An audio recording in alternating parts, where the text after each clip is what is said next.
कहां ले जा रही हैं उससे?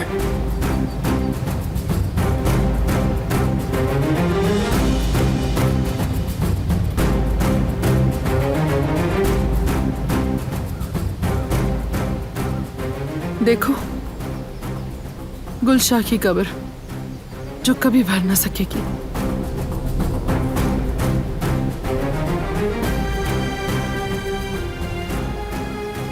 ना इस पर कोई कदबा होगा और ना ही मैं इसके सिरहाने खड़े होकर कभी कोई दुआ मांग सकूंगी।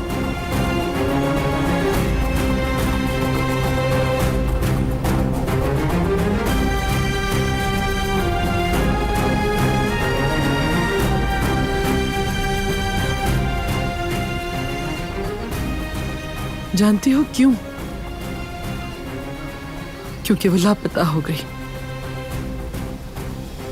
गहरे पानियों ने उसे निगल लिया।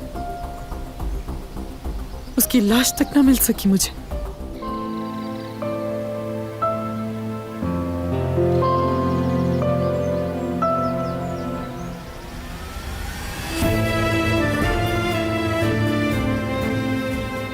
और ये सब तुम्हारे उस शौहर की वजह से हुआ है। उसने धोखा दिया, मोहब्बत का झांसा दिया, शादी का वादा किया, निकाह के दिन उसे अकेला छोड़ गया।